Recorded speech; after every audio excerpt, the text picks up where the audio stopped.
adofo anwumre yi ya mo adwo Ahenkan FM.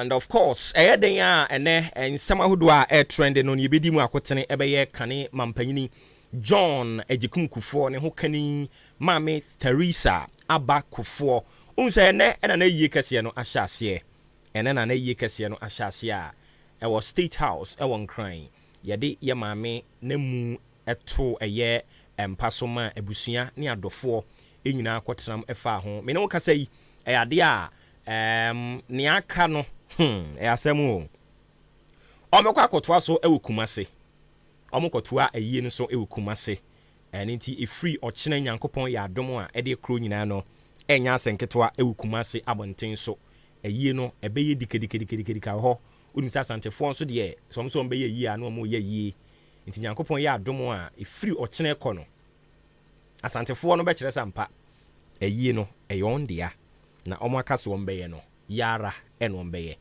onyankopon fa ye maame ekra ensie yie yenim se omamu ni nyina yie yu aye ye maame all company nkobre ode yen atiasefo ho asempa beko na omo mane yen a yasere wo se omo mane yen de nchembrebo yenye gya na yawene mu no awurade nka ne ho na baabi a okobia no omfa ne nkudura sundwem wate asi kwan no so a wokɔ ne de na yebesere se okoduru a onka nkyere ya akuma me nana ya akuma se ya fe ne pa sanso so ena wo fe Japan ono ko ye nche ye newcomer omun treat ni yi mfama yen na ono so afi ya no wo kɔ no ya sere ya akuma nom ene wo fe Japan nom ofa anto nom ene wo mu akaka ho ne se Mame Teresa waba o Ghana no first lady enti waba hoyi omo hwe na omo ne ntena yi awurade nka wo nyina ho na ya ka yie die na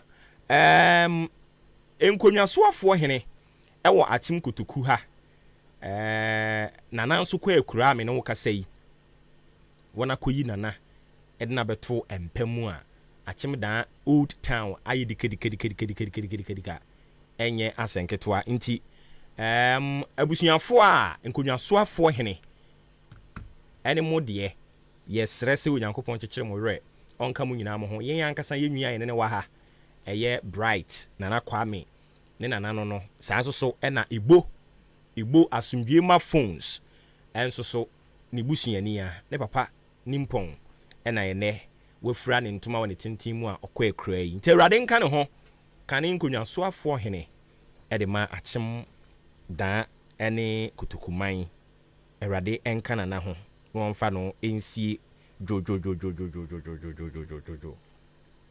afei yebe free ho no mo na yababa bedi nkomo kakra e dia fa some of anase excepts of finance minister ne nsem ode etu edwa ode nsem bibiri no ana dia atu dwa finance minister de nsem bibiri na atu dwa but yabo ne top 5 nwumre yi I will run you through sene be ya wonsusu be hunu ne ekɔ ene ne eba kane mampani John Dramani Mahama enso so eyade a na no krampo na ode ne alternative enkrofo epusi no sekrache wo se ensan fa Ghana nhye wonsa wakasa kasa den ye de Ghana hye wonsa wo beye opani no ode aba enti yenso so ye de wo be nantim kakra na wahunu ne alternative a owo edema oman eni ti ya na wa hye ne nso afei enkrofo bebre so so kyerɛ ma adwene sɛ ene mo sorry amodi inflation kɔfam bayire bo nso de egina ne gina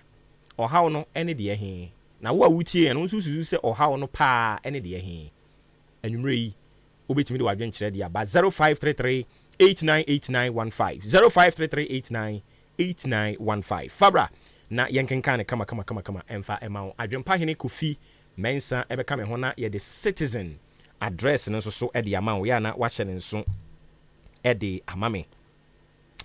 Kennedy Ohene Ejapon is in the news. Obisi Ebium, aye, he's in the news. Andra Wabra Finance Minister can kind of budget TV, ye. MPCB, Quanin Cha, Quachiano, Kony, or man in Sasso system in show. In Fansan to mean some. And if it's not a penny at dang, a house would show down at Drancy eye. My mom will show down, men shower, in China by force. And who was in Chile, more, you who anyone ask ye no can. Me ye me tisa me kwa premam penini. Me ko pre Frank Craft for me dia be premam penini. Mumu bebrete te parliament ya se me nye presidential material. Afe obi onya presidential material ye hunu na ye chia no. Ye nchia no. Nti omo tene omo se ko nie fatuma o se steam ncho. Nsa ne nka hwa. Wan chia wom. Penimfo do ma no tumu. Oh, openi nya sa. Obi ma mani ewu. Unse ne ye nya hoho. Enkrofo wa house nya masem. Me nyenya atwumuni me no nka me nke karma ni mu manya me sompa ene ese ne ade no aye kese enti eno so trend pa enye asem ketwa na ye hwese ye this citizen address no so de betwa so e de ama na afi yetumi akọ yen anim Ahenkan FM. okay enti wo hwe obre no so a Simano aduonu and 24 minutes after 8 p.m.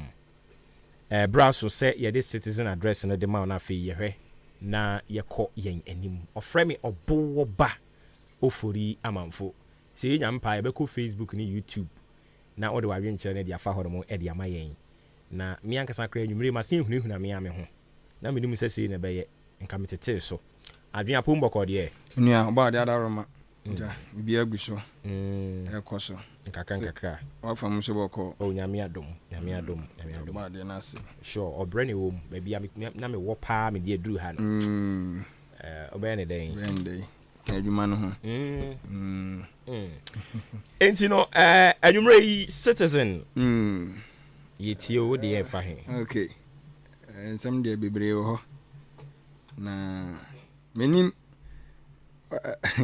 Malawi wamo president one ne cabinet omo de atudwa kire mu se omo ntu kwan ko bi man so bi nti isi omo abande omo aho from foreign travels. Malawi yes president yes eso one ne cabinet yes nyina omo ntu kwan enko ba bia yes omo reason ne saying omo so na mo hawa Ghana enam ya bi sikasem anko ye no yes nti eja omo so atabli kuro ni person mo koma be idea ni kire ye bi okay yes nti omo se ansa na omo bekọ no omo apese omo kire se omo abo omo ho se on se wo ho kire na ye ho se sampa mo ho kire wo yes okay nti in that case no se de be ya omo abeso so omo ho na omo abo omo ho na ma hu se akwantu a ebi omututu ni ade no eno so ka ho bi na musika sem no yes nti saade ni omuntu kwan omu nyina betena o man ni mu kwesi bro omu nyina be hu se no matimi akonkan o metena o man ni mu omu nidi o si didi o mbedidi o metena o man ni mu a omu vieti na omu pack esi ho na omu nyina atwi bicycle na se de he maybe eno no be ka ho but on se wu tu kwan na kọ amanoni a ho sikaseye no ebia nti se wo ebia wo to wo kromu o man ni mu a hwe ho ane ka kire o se no na do to Ghana ha onim ka yebo oh yes ye boka but se wo kona wo de obi adi na chi minister ya hu hwe ayi na omudi twam convoy ya na twam no hu oh ebeti hwim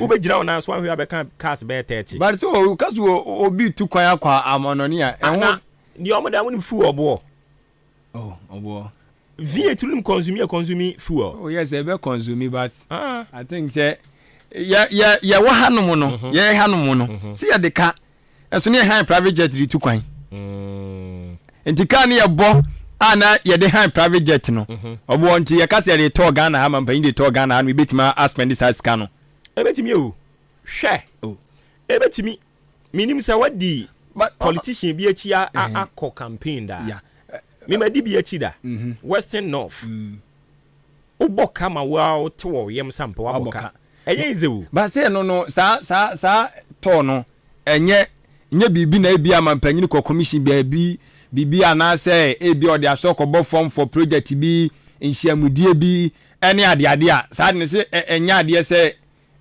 ɛtoatoa mu saa so wahu but yɛn nyinaa ɛwɔ ha no mebɛtumi aba sɛ ebi this week ministry bɛɛ bi a mmiɛnsa na nan ebi ɔmo appointment bi wɔ amanɔne ɛwɔ so ɔmo tu kwan ɔmo kɔ so wahu nti I think sɛ wɔn mo decision na ɔmo ateki no ɛyɛ good ɔmo de kyerɛ sɛ at least ɔmo kyerɛ mpanyinyɛ yes sɛ yɛn ho kyerɛ yɛn ɛnyɛ yɛn ano kɛkɛ ne yɛde yes ɛne yɛde ka na emom yɛn nso so yɛhyɛ yɛn ho so sɛ obi ntu kwan and akɔnto we nya about appointment o anase bia me na me pese me tu kwan na me ɔkyɛ sɛ mu obi ntu kwan na me wo misika na me yɛ minister na me sɛ me mfa ban de me am de misika ɛkwae o do sika ɛkwa o send there no obi anu nka oh okay but if say it is ade a ban no be spend wo mu a ɛno na ɔmo ka sɛ ɛno na ɔka ho asɛm ɔbo ɛyɛ good direction because yɛne yɛmfa yɛn ho nyɛmfa to ho okay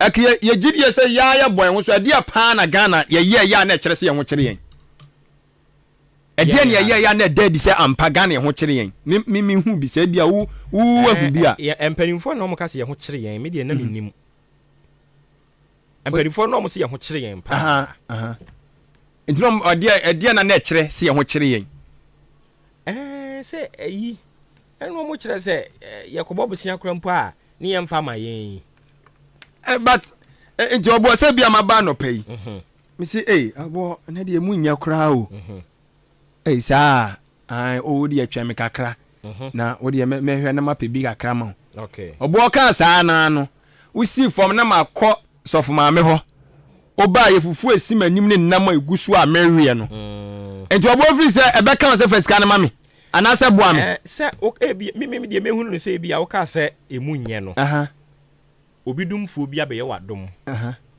ɛna amawatimi didi sɛ emu nyɛ no so nkyerɛ sɛ wonidi o but yes metiase but no unni die ɛboro so so what you say hunu wani aka sɛ abranti ɔte yie o yes da bia wa yɛ sɛpɛ na anam ozo so ho kyerɛw ɛnsɛ bi a ɔhwɛ aduane anu wodi ne sɛ aduane ne mma nso obi aho kyerɛ yɛ obi yie die o okay enti obi bɛka tɔ sɛ ne ho akyerɛ no na ɔpɛ so ɔkyerɛw sɛ ontimi nkɔ campiski biem nti ne ho kyerɛ no obi nso so ho kyerɛ no a ɔka no ɛyɛ sɛ ɔno kra de ɔno no 1000 kra oni bi okay enti de ɔse nti bia na first yakɔ campiski ba sɛ yɛ nya akwanya ne nkɔ biem ɛnkɔ hɔ na okay ma bɛka tɔ sɛ mo kyerɛ me bia hɔ na mekɔ campiski right na sɛ ma bɛka tɔ sɛ mo kyerɛ me no itimi sɛ wɔn ntimi nkɔ obiem tu bɛto sɛ mete hɔ no ma se ebi aba bia na wo kɔgye mfana ma kɛkɛ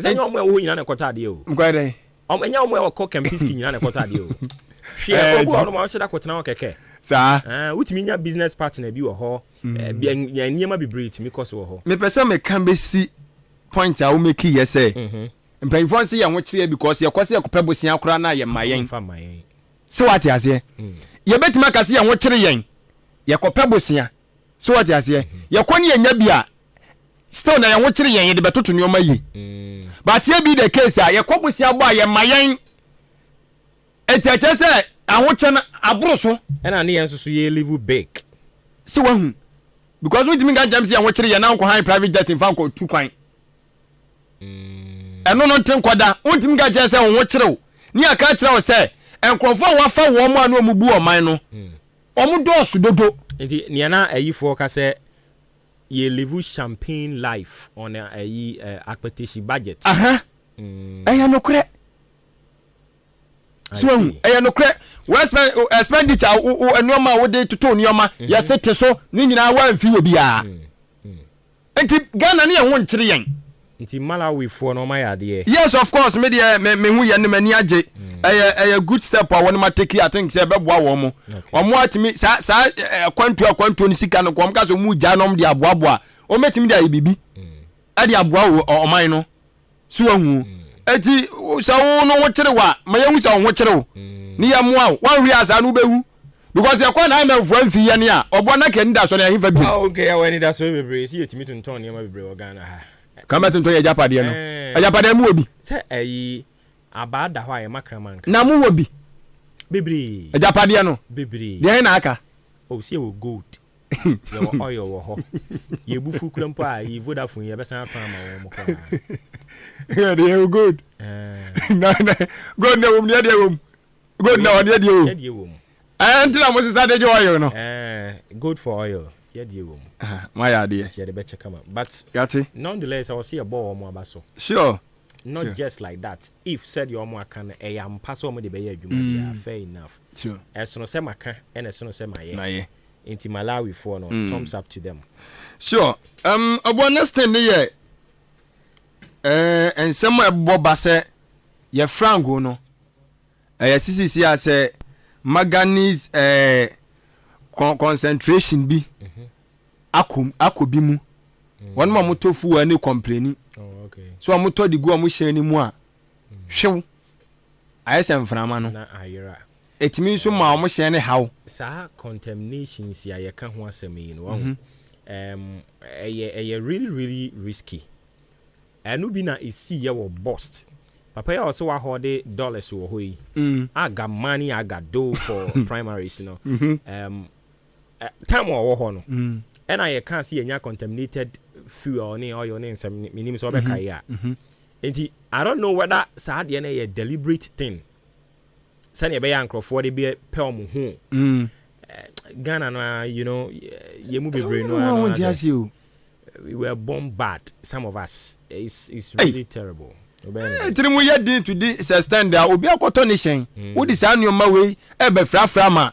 Wakose ne ka. Yeah, but say utumi identify bi na de kwa ombema omho akire won because some say family to me etrisi ne de ma compensate no enti wo a wo bekoto fuel na say diesel na ubehunu say chemicals bi wom and say substance bi wom a emwa ma wo car no ahoden kosoro a ubetimi a report no but unfortunately on our side Ghana for Germaninka enye hwe obekọ yi kra no ye beka say ne say ntini we German aka no kan ye ho I was here hwe ne but obo we nu ntimi German because wo de no wo say no ti wan kan say family say onya kukuduro yes onya kukuduro kokọ ye no e no mo compensate no but me kan ye Ghana for no mo te hai wa de bi ono mo a we nye Ghana for we na we nye enfan susu ye hu wanu aduane na ebo wo e ka memedi ye adwuma me van say wo ye trotro driver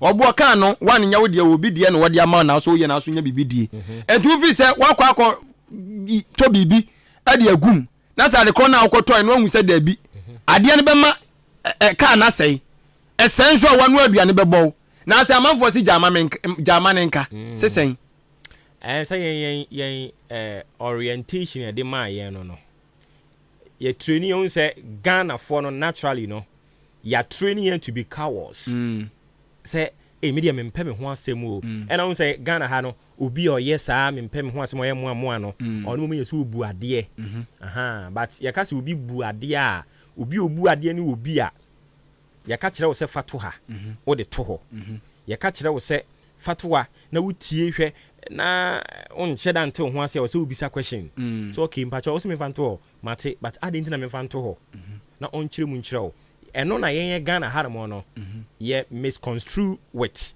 or ye arrogant oyi nsem ano ye mpe obi a obisa questions ye mpe obi a Ghana ha no ono nko antimi take stance against thousands say bi ani pa nyina say enso we ye fanto ha ono se me fanto ho ye Ghana ha ye se sa nipa ne arrogant and into your training and say ye homo amoa into obi di money di ukra no a ye se menka Germaninka me eno me believe no me no say what na ka mu are complaining about how a driver be air driver. I'm a one case we are passing your foot to my new so that meaning so I experience. Oh sure, no dear say me the no crowd there what the dear no to abontene. I'm got chance no car no tina meeting ni timu no. E mate na said dear see do baby e kona wo se osipra praka enya se e bia ya duru nwura mu krom no woto atwene na fa ho bai kana ya I wanna me tutu ye na ho da ho. So you see enti next time ono o san kwotena sa aka kro no amu a enka wo say ye den kwaka ho asem bibi what you say sure. Enti that is our problem as on mine what's your hwani etimi ye ho adwuma ha adwene but wono mo yes ano so muntu omofo sure na wono munyai hu se bonfo sem na wodie no menim se no mo de gumu a enema se omo petrol no ba bibiriu se diesel na ba bibiriu se die yo I don't know abro odi abro na abro wodie wo pe wanu aduane na sabi unyonko anu aduane mo no ade bi wono ya na ha adwene but omo yes ano mo hwe no munyai emwa na ya se wona abo so mancrofo show down ho no I had to car that ne part of that behavior no me manage ho of you course see on your hypocrite sometimes na say adia me believe say adia wo free say yedi yewa enya wo den me mfa ye wonu me when I me hunu say na ya na ha me nyame som ne no ano no yes enye he o dabi adia me meti he obi de ye me enya me de no dangerous me de ko yebi so yes na na very painful eti me sadia we ja wo mokra eno ano no me ne ya adwene because ti me kasa bia mfa nkyerɛkyerɛ bi na wi a aya say Jamaninka fine Jamaninka batra obabi yes ya aboa nka won fe ne se nkyerɛw so ti ase enti mase wakoya elections awie na obabi ne so mentra me baby ne entra baby si party ne nyina yeso ne yeso enya wona me som wo na wo so nsom me yes so party ne toduane mawudi nabi enya wona toduane yes enti obi antra ne baby simple enya tira du baby me ka se Ghana no du baby ye confuse hu we will tell you say wonan ba ko hawa na bi se do be ko bu isam jemu atwa to twene nya sa no mga kire ye no kre eno na ya na menti asa nkyeremu ni sen enkyeremu no e bebre ena e depende asem kra wo ka wo ka kotwe no abewura mu ena esono se ni obi anso tena ne de na sefa ba enya se e bia literally say twa wonsa yes no yes but emum se wo hwe na onipa no obe hawo a ene ne nyaka na emum se na oni ni di agro bi a sa agro no na munyim firi ho obi antena ne baabi na emum me ene ne nyaka but no so du baabi mu ntia se wo Ghana se me ne wo nyaka but agro no ane yedi ne yeni bi eno no so nkofo fan difficult ene no so e kan brabo ho so e kan brabo because adia FBC ye me tena se unse o kan ebeye bi mu sa se wo kan ne bebre but o de yenyi honorable no crowd if the any fancy nchen sure na yen famra yen kase yen fi yen famra kura ye tim yen famra o man ye wom yen famra sorry ye wom adwuma ye wom ukun homa wunua no mo eduru bre wo so mo su kun o homa wo a na o ti nyese wo mo kan kura de sie wo o mo kan they say those words to your face kan ya ma wo ti a say na o be react okay.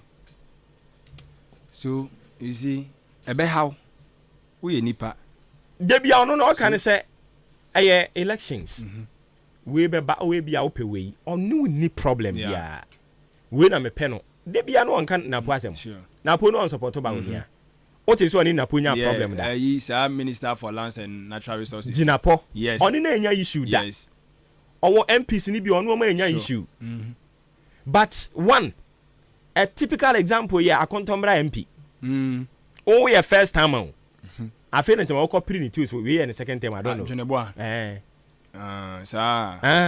I think so we did first one the second one yeah okay.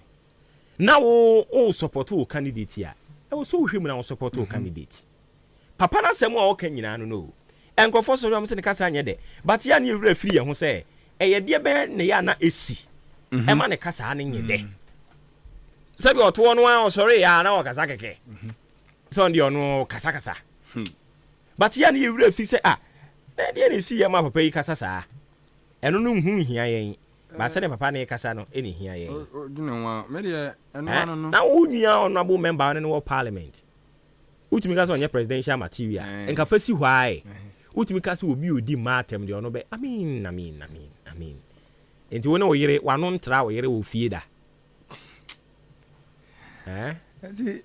to me the unia no ma wano ntra unia no ma wo fie da nsem bi wo no ma o de ne yenhu ye enti wo de wo so yo han bofo nsem bi wo no ma ya na no de na ya na e ya ho but ya twene kan wasem enti na no ano no obi obi ani agodie biem obi antra ne ba bi campaign do so that is all mo a campaign do so na mo be frɛ na ma ne kodi noboa utimi ja ono no constituency si ho no ono no gina wo constituency make sure say ni awo hwehwɛ won saka enye se oba keke o wasan soa nioma dryer a mayidi omutire machine a mayidi pamade yi en nioma emo anwa ene nyema keke ka ho wasan di sika tato no de kɔ asene man so across ha e ka dwie ko oluwa nke etu ni firi so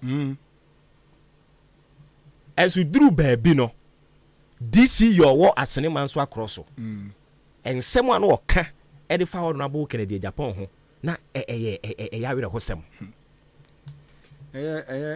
sad ya were ho sem tin ya se wiase na e wono de asene man so across so ha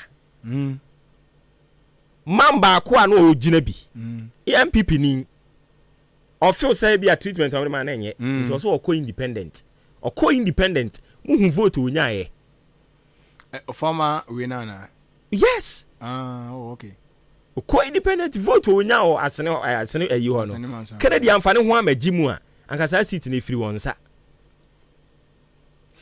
ene omo feel say omo wie I mean we don't do politics like that Teja wa mo show da wow we yeah you are no and say and anu say no oka say campaign de obeye na emom enipa bi wo ho no mo a ompese oka twoboi twenani a obehunu so omo so gina platform ne so onye abobo mu nyina edin o say this time the me ma MPP fo nyu so me ndampe me biem Zara say sure yes sebe obia ni je akwasea ho but obia ni ho no mo opɛ kwasea awo na sebio kwasea nso ani ti a na koregu nti no ano no ono amu cross won ko biem enti obia se parliament no so nko biem obia na akɔpɛ ne ba bia tena wo kokoye e fama wa fine fama wa semwa isia chama atiasim bia ja ono so bo akire kakra kren chama ben ya ai dada why nana ben nana nye Ghana man panyini ana oye den I show down reloaded so I shall say a campaign I had my MP for no I shall say a campaign Bantaman say ja o say Bantaman for nim no mu yi asenso bo achi free parliament be shina akana kuma be nya broken heart e bi nsi da okay kan say nyina ma me Rebecca kura broken heart ne kura no ano nya den say no de no o ya sure so okay kan say is say Francis asenso ye de doba o so nani ba ya oluma wonya botre o si jubilee house o ma fini pa de bia o mo fino I'm so oluma wonya botre za oluma nya botre because ebe bi ya yi wo call for me na eti bi ni bere de ya nyaduma bi akọ ni bere ntimi ni nyaduma eduru ba bi no ntimi nyaduma na opa ne chewo enti wonya botre oluma wonya botre eduru ba bi de beti bi ni wa nyaduma we kan say obi akọ ni bere de ntimi ni nyaduma eduru ba bi na ni bere de ya pa ne chewo eti ya besre na Azebo. All co-position. Hey, na insa na me so me kan sa no. All ko na homegye mu. All ko na homegye mu. Na ontu. Obaso tabi ne frɛ ku no. Bi uncle position. Na na de wa wie ne de. Wa wie ne de. So no your position all kwa homegye mu. Kwa homegye mu. Se opposition ye ka no wanka ho. Ono wanka ho. Say ni ti de bi o ta ka say so better ma me enjo me ne yamase. Baby we do ono wa wie ne de. Anyways, enti ne eba ne se ye beda ne ho aba. Okay. Ye ba ne de nkomo no ne aka enso so de ato aso. E de ama etiefo. All right. Simano aduanan enso pepepe. E na abapa anwumre no nwotwe ho. Hye ne nso fuma me se eye boiling issues. And only Jumedia Ugusu awu 80 years streaming live on Facebook. And inti ayana wa hye ne nso. Odo comment be fa ho e de aba. Ni akenkan ne kama de ama 0533898915 0533898915 fafa of abra ne akenkan ne kama mfama ho na anwumre ensam akase mienu na da pono so a ye ba bedwendwen ho ye hwe animu se ye nua no ba be kansa na ye ne won abubu ho omunya ma me kansa a ye be hyase nso ne atimi adi ho enkomo ene ye be hwe se ye bebia homa ne ntem na afrefo mo atimi abamu ntenten na yatimi akọ yen anim. Enra and a finance minister ekoko presente economic policy a year budget statement presentation e course no enra and a openino okuko jina omampani akufu adwa nemu said ye Ghana mamra no hye no or de akonhumasika ye bi di no nyankopon ya adomo a 2024 e de kokko 2 edwa na sane ye tie no 2024 e ya abato afi ye Ghana hanso so no ye kotoa babia aban a wote so not limited to only this government aban bia wote so no ye twa sika to se wei ene ye de kobo ye ho bra ye betoa babia omudi boro na enra finance minister ne of friend is saying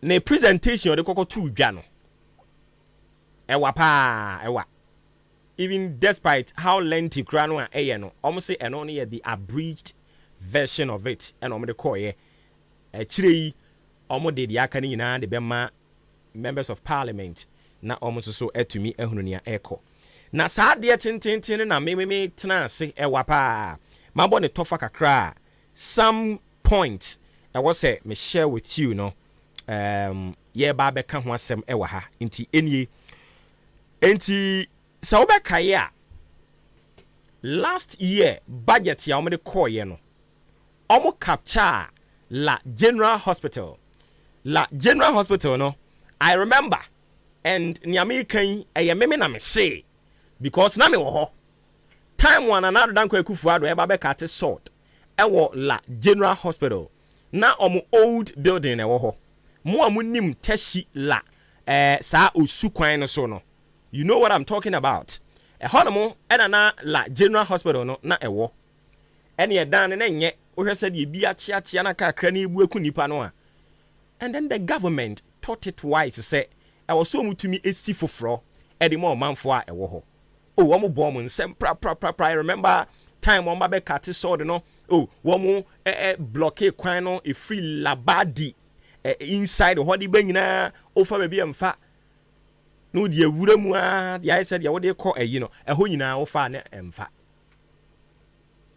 adan ya yesi ye ba be cut sword ene wo hwɛ nana do ba na omo ye de famade ne ho na nya senketo oluma ya hwɛ ne space ene African print no so de onimu hye pa o hye nso e fata no ene ti na de bia me de nya ya na nka omo ma ne hye African print no suit no de ya na o hye ya na me mani hye da nye ho nti I was think we promote to African print no because nana do share African print ya wo hia na timi say yes abrantie pa na eba no e fata no yie gaga no nso kakra wom wo hia nana do 101 na said ye wonante na oto ne nan no kɔ no atimi say ado showboy na ado gaga no still energy ne da so ho 79 years but still vim day wo hia na ka kyerɛ say papa yi wanya 79 or ko 80 years ya wan hwe ya onyi ni but sa pepepe ne tie nyame ahyira no eti na na adodan kwa Akufo-Addo me ankasa bono ni be hye se ma anini na me wo hobi ene ye be ka te salt la General Hospital e free sabron be ka te salt no budget bi e be ko redi bia ye kenkan se la General Hospital e wo mu nanso so nyaade ye be kwa construct eno ne ma o manfo a wo mo wo ho no omubu fu ye se kamia kwa se mpanifo pese wo mo fa bedwafo de ye nkoa nti ne demonstrations na o ma ye bibre no a series of it o ma ye ya ena no o mo san ye big one na ekopie wo parliament ye kan ho asem a ena no ya ne ba beto dwa se aban no atimi a secure 40 million euros 40 million euros our de eba ababeboa na of friend saying la General Hospital no nisie no atimi akoso kama enra budget no reading no and I say budget presentation no koso no yesan enya ne ntie se nyame adom aban no asecure sa sika no a omo fund omo secure funds bi a wode ba behwe na omo atimi aye na omayi la General Hospital nisie no e free ho enomo nti eno ne ye a part of budget no ne fa bia me capture ya ehun hie nti me ne ekamu asem o say the hospital's funding will be secured through the national budget with a contractor set to resume work next week into your present ade no week we into a contractor ne be resume work next week it's next week na say free watch na ko nyina next week da bi free Monday mumu ko no na next week contractor ebe resume na la General Hospital no akwa kosi eduru ba bi yesi de kwa kwasha agenda 111 na ase afi eduru ba bi yesi sika kure ni ho eduru ba bi yesi ehu erade hu ne yemobo but mpanin se de ekom egea ne wo me nti omsisi ya na oma secure fund na omo de ekọ akwa ya ma yen a yasin hira nka wom. We pray that this time around no, it won't be just one of the shirays ekokokoso no ebi nti ya na wahye ne so ede amame. And another one I know so you taking notice of budget 2024 sanitary part unim say ye ne empanimfo bebre especially advocates ye ba no emma wo mu yedie ene wo mu ahosiesie ene saa ne manema no ahu ye ne ma ne bebre no ane mpanimfo bebre mema nyina kra de wo ho agim wo mu nyina pushi omo advocate for this particular one say no I was say pad ne de etuo bi eda so no yi free so enra ayade a ira Kenneth kuntun kunkun oforiata nana ya oka ho o kire se zero VAT rate ena omo ede eba a kire se zero VAT rate and import duty waivers for raw materials of locally manufactured sanitary pads will be implemented. Eno any one policy. Na we no adwen santena se bi mu a mebisa no se Ghana ha no sanitary pads dodo sen companies sen ene wa ha ena ye ka se wo mo ye sanitary pads wa ha no raw materials wo de eba no enya de ye beje wo to. We will talk about it. Another one and also hu here I was see ye share with you. Inti ene no boiling issues edition we ni a super edition. A super edition. After month of budget review no. And I yan kase editing time ye ho ewa ha edi ho nkomo. Eniti na meka se ne ye be ma kwan ni watimi awura mu bi. Na wa ba be kire wadwene ntentem pa. Akosomo dam nso so o kire se aban atwa sika no opepe no ahanu ni aduonu 220 million Ghana cedis Akufo-Addo abunabunu choppable cedis no 220 million and one way you de best support womo na relief phase no omo de ama communities ya omo ya affected by a year dam spillage no. But this question no Kodiama Ghana omo de any voter river authority Yes. Volta River Authority. Yeah, court ya could be some say. Ghana buying a fasa akano. Ana a Volta River Authority for no. And also mo fasa akano. It's another issue. Inti and also see one of the fallouts I cost so. Ewo hono mo 220 million Ghana cedis. And omede kwa kudi sa juma no. Oma ya de yempene wonwe. Afei another point Nana do sign enam finance minister so kan sembi or say African print industry no or ma womo 0 rate of VAT on locally manufactured African print na oma extended no for an additional 2 years nti 0 rate nti ahu asema na America no minim say me nkwa na taking notice ya dwen say wo de ushia na nado minim say wo ushia na 101 oba be mampani a na say ohye African print ya compared to ohye ayi obroni de no compare de hen ya na efe ka print na efe ni o pamatare ne ma no so no otumi pama ne bono sure ema ushia na pa otumi say yes really atotom kama so ati ase enti sesi omo kire se omo sa industry ni mu no omo ma omo 0 rate of VAT VAT near value added tax omo eyi de free hono na etumi aboa womo eno ne locally manufactured companies you know and womo ebenya sa ade no. And again another fallout and also so you taking notice of omo kire se a tax force enti ahana asem ne wo no ehana man asem ne wo no on say can Mampani John Romani Mahama kire se what the 24-hour economy dey ba ene ebisa ne say 24-hour economy now we dey ba no die ben pa no ba be ne potin because already enya ne abadwuma yi see ye adwuma sure me no ka say drivers phones bi be ye adwuma chibo mu fuyi omo nsan lie omasan lie o konkran a breweries and other big companies you know near war in some kwan so here BBB, I've forgotten the name. So already the 24-hour economy no ewo ho. Enti dia ba important na baba beye. And also we will provide security. So we provide security saying. Na does it mean say you baba recruit security for ni bibiri da ka ho. Na anajo because already class security for na anajo nyina ebi mu ye adwuma ho. Ana omusa.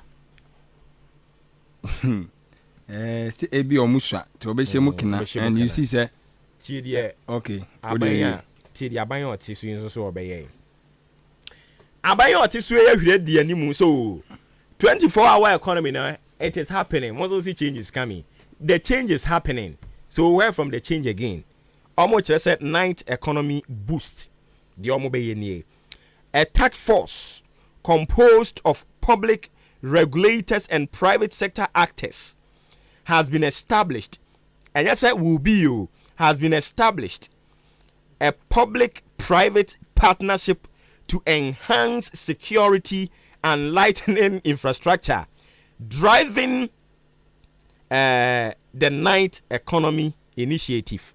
I mean, some fabrofuni be medofo.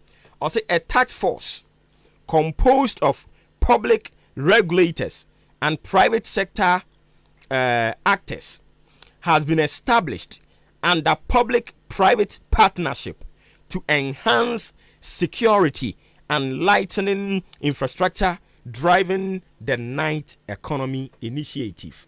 Anything can Mampani John Dramani Mahama, omo kire so omo adi wanimu a they are also babaye no already no koso den.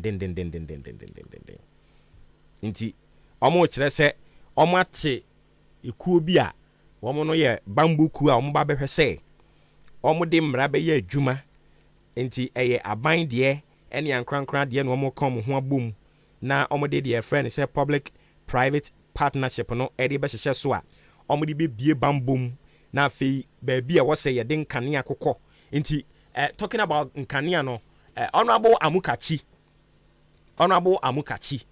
wona wo ye assembly members si ya kopem se ye beto aba 19 December ne de wona wo ye assembly members si ya ena wo ba Ghana ha no mo a the most popular assembly member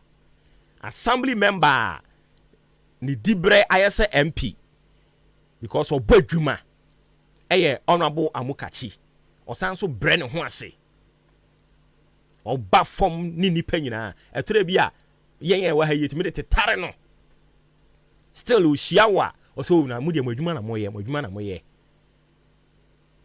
ose eche men sabu zibeka se mumpe wei na den na mope mumpe wei.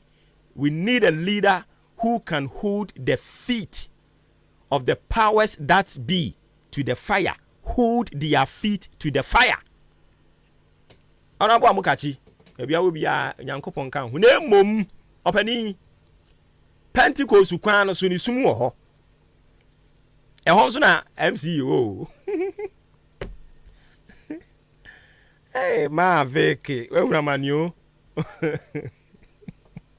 I also know, and that boiling issues at this in we no. I say yao to 2 January one amounts wa bomni asore ko baby. Ma Vic. Ekwan isu ye no wa na pla. Enti e besrew. Esum aba Pentecost ho no. Ana Pentecost na emienu. Se ba ko echa na okay ha peace town. Me ka ma Vic side ha no. Aha. Ekwa kwachire ho ba bi ayi police ni no fie ni wo no ono abo Amukachi metimi afafun aka kire wa mo aye but mpanimfo se ahwene etem panimu a ibi nyira eni tira me dia beto abama so a me bom ne manya dansefo Pentecost kwan no so ho no kwa akokosi ba bi aposi ni te no posi ni fie ho akire ho no enye Amukachi enye o enye hwene ye ho bibi omampani na ekere se omote task force na lightning system no omatimi enhance no no ma enhance security se ne be ya na dwuda suom kura no onipa desani ebetimi akoye adwuma na wanya sika e dia behwe fie. Thank you ye twaso ne akoye nimu eno ne ye point ba ko mame he point number 5 ye akoye nimu mi wie nso a Yera Mahama unse anapana me hye wo bo se me ye ho adwuma de ama wo Yera Mahama ne alternative ne no nso wa ha ya de wo be fam. Number 6, Finance Minister Ekan say Domestic Debt Exchange Program DDEP also has been successfully concluded and steady progress is being made on external debt restructuring. DDEP has been successfully concluded and steady progress is being made on external debt restructuring. Brofo mami afia broni ntweni kukuru nyabotre me de ba odiem ne ye pese ye kire nyina ne sa na sa ne finance minister pese o kire ne say sa haircut bi e ba ya udi usika koto ho no mo a yasi usika na ade abeto ho no mo no aban ho kire no ntinya de usika nkrade ma o obeka ne ma mi sofo ya abena boafo akufu ne bufu ye sema ba be ya dwuma mfie bebrenie na me de usika ba beto ho no mo mfama de ma me a mo kire say DDEP nti mo ma me haircut obisa se bro no ben so won pene eno no mo kire se omawie sa adwuma no Ghana ha ede ne de omawie ne mom aka wo mo edo mo aka e wa manone no external debt restructuring no so wo kire se egusu a ekoso a obruni se steady progress pa enye asem ketwa enti eno so another point a ye pick ya ye de ho amanebo e de ama wo. And again o kire se external sector outlook no so no the external sector's performance hinges on negotiations with external creditors and IMF-supported program, cocoa syndication loan, continuation of gold for oil program, mining inflows, and second tranche of IMF loan. As so ya dia womo ehwe ni mu. O se sa wokọ amanone nso so a. Omo bodwuma wa amanone ho. Ene ye book mu ne na ye di zero a cancel nyina no o ma firase o mo keka ne mabom e twotwo ne ma e twitwitwa ne mam ene ne asefo nyina ene so correct o kire se IMF fo nso so o mo tayachi say ye hwe ni mu si ye benya bosia de free cocoa syndication ne ho ebiom ye de ba ku bi de aba good for oil o chese no so ye papa wo hwe abeboa amene cedi no a stabilize economy no so gina gusu gina na so kakra o chese ni nyina ya ade omugusu a omo hwe se omo bebo mo homoden na akoso afei mining inflows sika ye nya de free mining na fam agudie tuo mu no nso no o se no so ya de ekọ nanim na second tranche sika no IMF de no o hwe anim se efa toso mienu no eno so omo behwie gum na ne yetimi di bi kura akwa di burunya ene ne aka ho afei yada so agina financial sector ho kire se 2024 budget allocations a womo aye said be yom de be address financial sector challenges ya hodo a ekoso ho recapitalization ena afei di aka kan ho nyina no so o say yade a omo hwese omo be ye na sika potian ye twa si ho a ye di be di sa adwuma no eye 4 billion akufuadbo choppable cities no eno so so metwa to ho no mo a wode ba be di sa adwuma no and then last but one na afei menko NDC for the no so international funding support o si ye hwe animu afiwe yo eno ne 2023 yi ansa ne bekodi buronya no o si ye hwe animu si ye benya $2 billion edia free one IMF for ho enyo omonko a ye benya edia free World Bank eho enyo omonko a ena afei syndicated loan cocoa syndication no sika no ya na yekoko gide beto cocoa no ye hwe ni mu se wo de no eba beka IMF for de no ho second tranche no any World Bank for nso sika bi o ma promise yen so mu nyina enipa miensan nyina de ba ye hwe ni mu se afi ewenye next year ye ka free sabri yakopim December no free sabri yakopim December no ye hwe ni mu se $2 billion $2 billion yen sabe kan yetimi edi juma. And then the final one sika ibidi expenditure no hana asem no wonu expenditure no anopa ni ye ka ho asem se wo hwe budget ya ye unse udi kan hwe revenue sika wo be pese wo bagige ebia afiwe nyina pese mjeje 100 million se pese mjeje 100 million dia medi no it has to be within the region of the 100 million and what's a boroso so I say but with him see ye twa sika to ho somewhere 200 and something million and ye dia see so ye dia see one mo say eno ni sika ye hwe ni mu si ye bagege sika ye be dia free sika no ye bagege revenue mobilization no sika ye twa si one mo expenditure no bigger than revenue I see and sabeka. Now almost let's say 2024 Oma increase yen expenditure no Oma increase no omo de 21.3 billion ababa beka ho 21.3 billion omo de ababa beka ho enye asenketoa eno na ye bisa no pay say na osi wubedi obagigi sika 10 cedis ogigi sika 10 cedis ni wi a de na obeto obu nkonta ni wi ya enema obetoto no enam 20 cedis ena say na sa de osu be usika won sa be kanyina 10 cedis osu su de oba bedi na afimu no eno so ye 20 cedis etu be ko fa 10 cedis na free hefa ho na me kai akrekram friend saying oh me referring ding me kai no o se ye be kwa akobọ bosia enti na 2024 budget presentation e course so ho tofabo ne fa bi ni aso no enti when you look at it ho na e ba be mu ahunu se say na ban no ni focus nyina no e wo macro economy anopai mu amutie yen no ye di mu nkomo eno na opani ni kire se na u be ready budget na aban wadwene nyina si macro economy eye economy kese no wadwene si so u bi afiri hu se eye nsuo nketoa no ene kokobɔ kɛseɛ mu ena yiri nsuo nketewa no ne kɔbɔ kɛseɛ mu na yiri mo kenkan wie mu nyina wie ya amasan ka kyerɛ sɛ nkonimdie ba de sɛ nkonimdie o sɛ nkonimu budget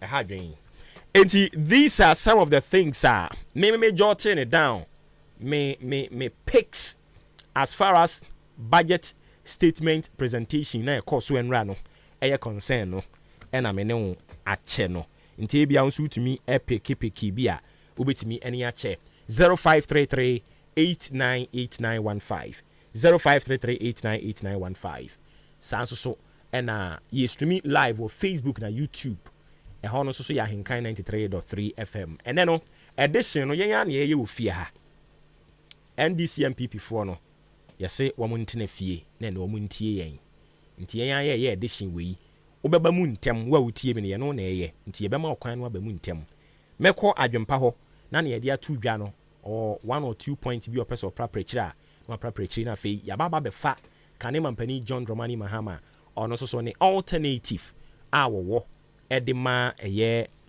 Ghana for se ye to aba ede ma no an na fe final one no ya bisa simple question say osom as say ye pese ye twindi wura amanyosem mu no ye pe omampanyini a wo bedi Ghana so ana ye pe osofo ana ye pe malam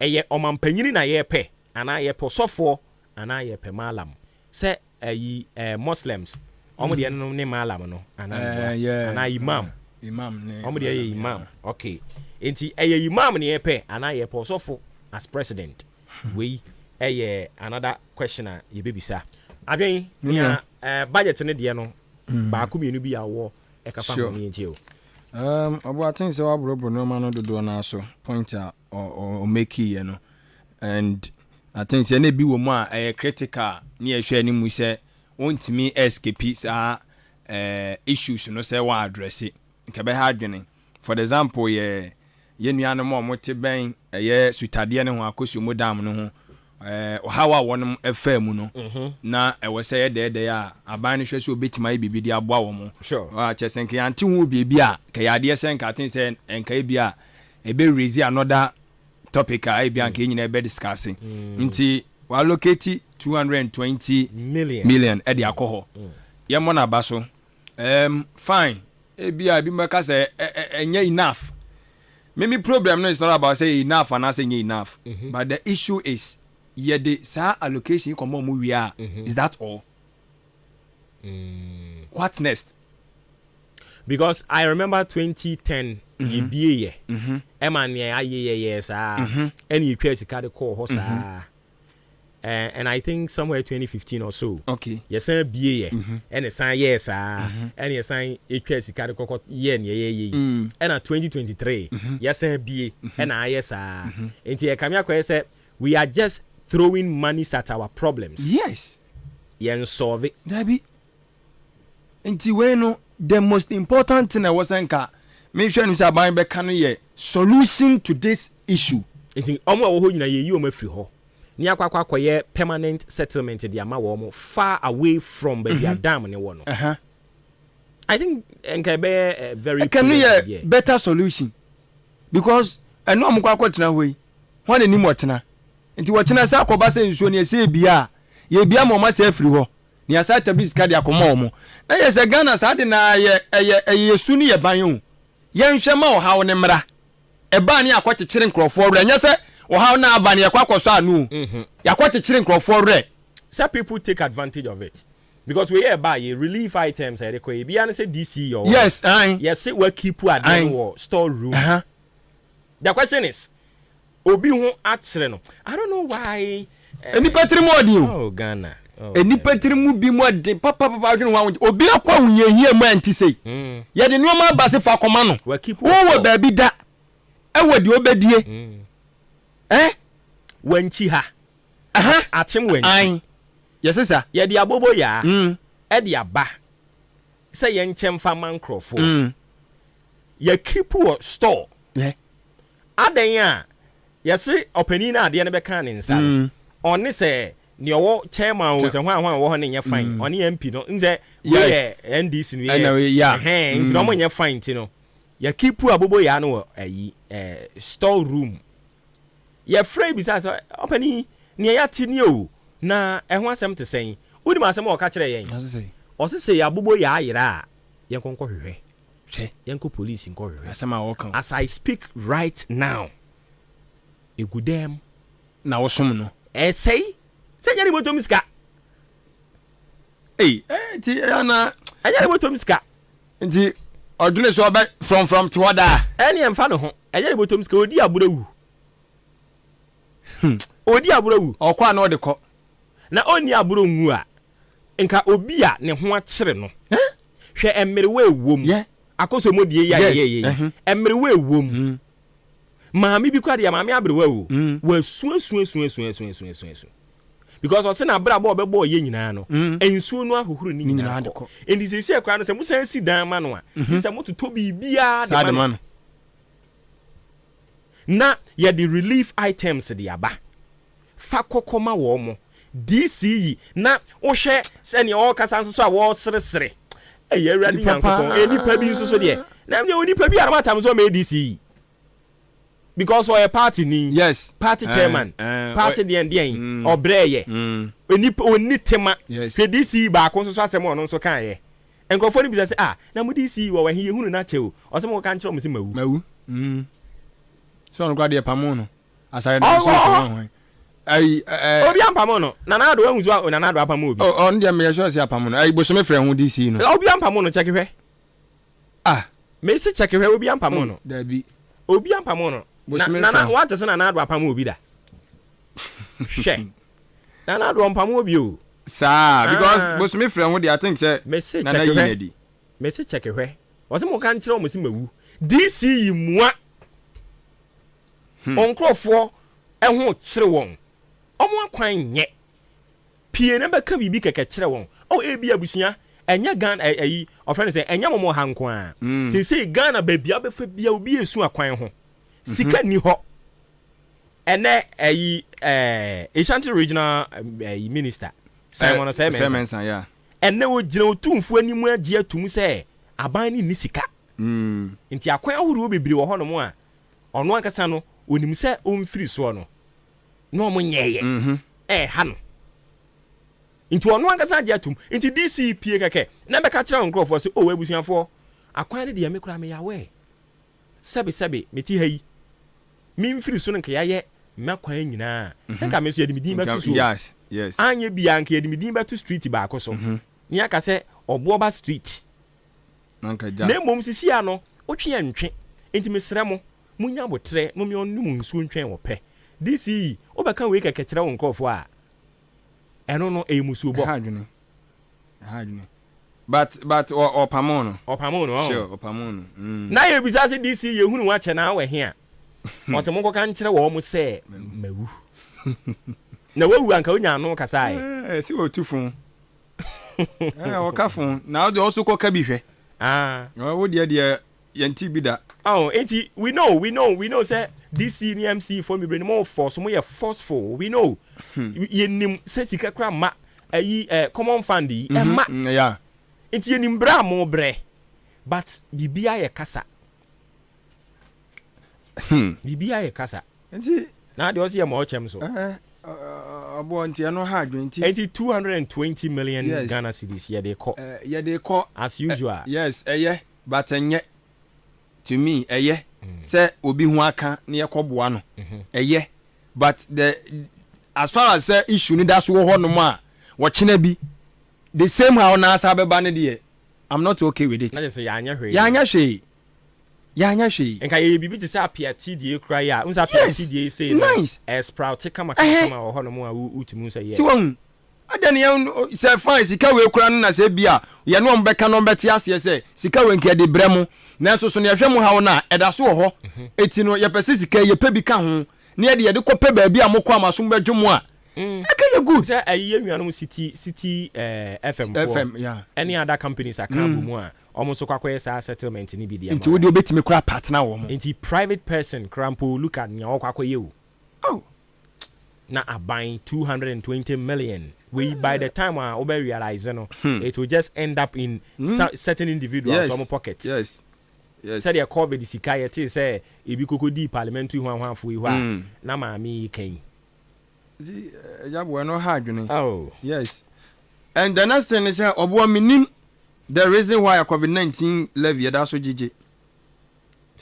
Yes. See, health sector no you because why the strengthen and near my wo. Obo best strengthen your mass saying because see COVID-19 that's all COVID-19 levy. Yes. Ne bla bone saying. You make you saying. Ne bla bone say yent na say ma COVID ne nso ma biom ansa. Enti ne ye nteto ho.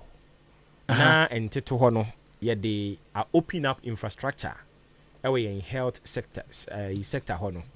Well, a good idea. But a dinner dash no e waka. Because bibi na see ye and a kokobai. And a mayor de kobaye. And if the thing is not on the table anymore, yes, you just have to strike it out. So the win you crana, Johnny no. Fire be before from. Yes, it's simple. A bit says a dialysis. I can't want him. To cry any dialysis. Yes, you will say a issue of one more in because now no one munchrain. One cardia potty as is no COVID 11 no what ya de crowd day and one country on church munchrain. And they send Chichimuno and Macatre way. Say a theatre one near the be infrastructure way in health sector. But obodina that's on this had now okay match. Sir COVID nene apomudin ne nam. Inti no yesi etia to ho ne de ahwe mpomudin sem wa se ne kwan so anu no. Na me kire o se obo. Ya nyina issue aba, problem aba. Ene yesi pese ye pan anu so anu. Inti sa dia obi afa kakra akramra. Na ye nyina ye fa nkoto Mikey. Ye nyina ye tuatu awie. Yakoto Mike na ba. Oda so se chenchira ye san tuatu sika biem. So was ye tuatu ane to battery gu ho. Na nia Mike you kura say battery besan e say. Enti wo ka ba ne enso ye hwe anu ye de be ma wo. Yes, ene de mo be hwe de aba. But obo the issue ni say enkrofo esa o ma enkrofo de amemene fi na etua. Sa. Ade no to di na de ye ewie a. Esa to anya say ha me say ye gigie o.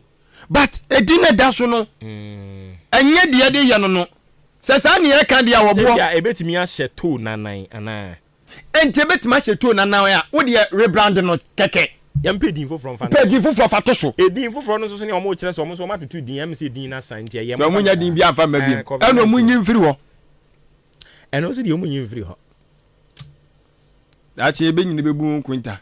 So omo nyi fe be bu nkunta. Yeah, because they will catch me. Si ebetimi ye free ho ani nyina agina minority fo no so. Ena some MPs ne bi so. Oma ye bi da. Until this time no I was so mutimi se kire oma no no ka kire won say we munyim free ho we yepe we. Ba se o kana say aban ni se wonyi abende. No. Say budget no dey akọ ni obi anyi ntumo. Yes. For now enya budget you. Economic policy. And o dey akọ to parliament ho. Afa na be go through appropriation bill a level stages na say for. Enti mo na mo ba betena ase. Na ma frɛ okay yahunu 20 cities wa ha. Mo se mo dey to de na ma fresh sector cry ye twa sika ne de ama no no no abe yi ano so as here enti okay da bi we yanye ntum yentwam we munyi we mfiri ha enti adwuma ne gina on so mbe say adwuma yes na see here be the case ono menya sure say the statement o man COVID-19 levy waka ho asem ewom obo so okay fine and yes our portion me man capture ewom still enti obo so na say wo mu a fa wa kire ne o ma ye de ye said ye wo kan no na shebe dwafo no make sure say either say sa levy no e be pedin foforo de ama no anase e be ye firi ho okay si enya di bia afanto so ye nyi firi ho enti mudi ehe na ha we edin no keke no ana edin keke no e wo problem sa opa busa omu nyina be ka kire omu woto awunim de ne ade they will tell you say e ya nya botre so omu wo de ahunim de eto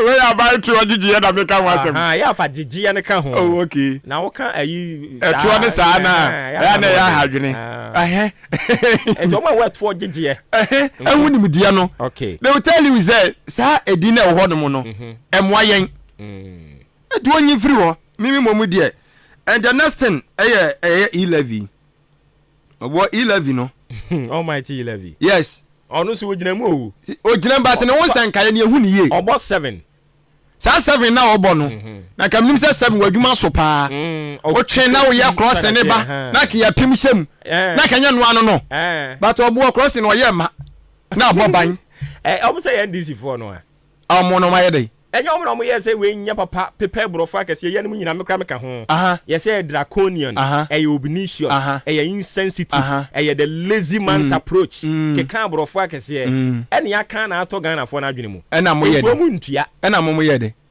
etike ya kan ya keto ma adwene mu na mo hu se ade no mo soso mpe no e kani kwasa mo de bajama ne wo ho ye jama ne wo ho nso enye ye si o man ye pesika de akekere o man no enti wo de ba ye no sisi ano so mfa so ne de because ade ba kwa wo ka to ye tiri mu no wo ka kire se ye gitum kura ke ye nkwa ile so convince ye wo convince ye ne atu ye gitum enti wo hu se obi ase nkrofo adwen no me ha ho biem da bi sa amamuo no ai duru ba bi a uhia the fortitude tell say uhia se ube remain resilient take decision a unhwe benkum unhwe nifa wo se eye wei na mepesa me nsaka yo I will say to me emfa ho ne ebesi still I will say to me ema wo nsaka enti wo ye wi a de wo hwe anim se wo se wo nsa e ka free so no nsaka ma yetimi anya sika kakra nso afiri ho enkunta buoti sei no de ayi o apply a right to information we no ansa no mo de abeka kire mo o ma ya de ena de mo kire ba bia ye kwa ye benya information say wo information o Ghana ha kwan ya befa so no nti na mo kire ye ho ba sa tam na mo ka kire ye na mo convince ye no mo amanu ma se mo ka kire se every 3 months bia mo be friends am trafo se mo be bosi mpia ni apa wa gina so church se mo kire ye adwendwen wo sumye mu ye koda ye hu ni say every 3 months ni ana de mo hu be nyina ho be ho insanu ntina na me kire o se empani se achia emu ye esena bebuo ni nyina eni je semu wa hanso ne se sensei aben yo te so no so age atum right to information bill sensei ababa be ye mra law act intenu an se wo apply o e bia Ministry of Finance me tro de abremo e free bra ye jeje e-levy no sika sen ne monya obo mi ni ma kire uni mu tro yes entu ko pe obi a obetwra ma wo omo wo audio version no so kra wo ho erade ya mobo abefa kaka sa e-levy we bi aburo nkofo aburo no won ka ba ne ko nima e kwa ba bonte kura ba be chechire se ma mo bi atene ho ase sa e-levy we because nkofo kantam say tua pa do mu ntua bi da ento obi won ma wo tua kro de yawo enye se abane sa woni any other option bia threshold na wo ho no so ye free ho unse kane ne de na nka omo wo se bia wo send 100 cedis and 50 cedis yeah ena nanka wutia and they will send 50% so crab it omo de wom nti se say ye threshold na free ho no ya widen no nti no bia ye inclusive chesenta 11 crowd na ye age nkwa se de omo ka kire yi enti mabamu abu meme de mabama bu mi ni anidaso bia wom ene etie de yewura mahama so wode ma wo wabamu abu a ne owode ma woni or say NDC's policy alternatives restore stability and inclusive growth to the economy, reform the Bank of Ghana and rejuvenate the almost collapsed banking and financial sector. In this banking and financial sector, and a buying 4 billion. They can solve problems, including NIB. Issues so much as on solve the amount. But you Ramahama so says, what ba? Obe make sure say, be ye juma. Na Ghana economy no ene, ya tonsum. Afei, Bank of Ghana almost when you nyam, ya tonsum no. Any sika sem asu ye hono and you nyam ya tonsum no. Ombe so mesa peja. We nya sempa. E mo dese wo. But ye hunu bi pen abo asere wasem na wonso ka yes we nyina ya ti bi pen ze hunu bi pen ti no je ne background yes we nyina ni ato nchen no any say lead a process to set a standardized limit for borrowing and ensure that Ghana never suffers such a deadly debt management program that threatens to send elderly people holding government bonds to their early graves and wipe out the investment of the Ghanaian middle class. Abono no pension no. Ye ka na ye di no. Eso te ya na ekosoro. Ye ka na ye di no. Yes. Se na yegusu aye adwuma nti ka de ye de ye bekosoro. Te ekosoro. Se na Ghana erane. Se Ghana stand still de anka ka no be gina ho. But na Ghana no so gusu ekọ nanim. Ni ye hwe mpuntu anim. Ohwe hospital anu sie akwan statement you be so on kire se oba sa bosia bo ni ade no. Ye be obeye adwumaden ahwe aboa na ye nkogye sa abosia ni bi ona. Onka se ye nkogye o. Unse sisi ya no we no de no mo kire se asa o ma gbaniwo o ma gbaniwo asemnuam. Okoye se ma no kura no okọ. So ya se o se we mu na gbaniwo asemnuam. Enti ene e wo se jare kura no na wo se ye be bobosia wo ho aye beba. Ero no wo kire se ye awerehosem na wo hwe ye maame no ni papa no sa domestic debt de ye ba ye. Yeah. Wo hwe oya we de brewo no a o kire se so wo ba nyina mbe ye free ho tu be ye front my team say bosia born say be minim twi na pesa mekan bosia bo basa no mekan sa bi nkoso e se wo kire se omo de ferie ba beto bosia bo ho se de we mu abani wu asenua mu no omo de omo ba omo de ferie beto bosia ba no ama na okọ ma bi is what you say this what e managum kra ye ko bosia no yate enti wo mo alternative number 2 na makacho no. Number 3, prioritize local participation in the banking, financial, telecommunications, mining, oil and gas, agricultural, manufacturing and construction sectors to generate more jobs for the youth. So more jobs for the youth. On be kriti adwuma e de ama emebunu no e wo financial sector, telecommunications, mining, oil and gas, agriculture, manufacturing, construction. Ni nyina mo de ba be pejam no mo edi nyuma edi abre Ghana mebunu. Ti Ghana mebunu nia Yura Mahama ne NDC e wode mamono no. Te omba ye nyuma. Ai. Omba ye nyuma. Omba mamu nyuma. Nti wakaka sectors no. Si wahu. Nti wakaka sectors no de na sectors wo be ye betima ma adwuma na ba. So be pejam. Omo wo so ma se no be so. You memory fi say omo ho no sa one district one factory no who say MPP smart e wo yem fa din ma de already na NDC ye but no mo num say no mo num say no na yetimi friend one no no mo nim de omo din toto no omo nya de din toto no okay because I remember say omo time no Tobinko Ernest Chemist, any other pharmaceutical companies, you know, almost so much, but I'm fed the answer. But we know, yeah, so what's I said, you know, yeah, Vantaro. Okay, the episode bass, I have a pen on Bessan, I know. Okay, so I say actively attract viable and serious private sector investors to partner government to invest in the productive sectors of the economy for more jobs to be created.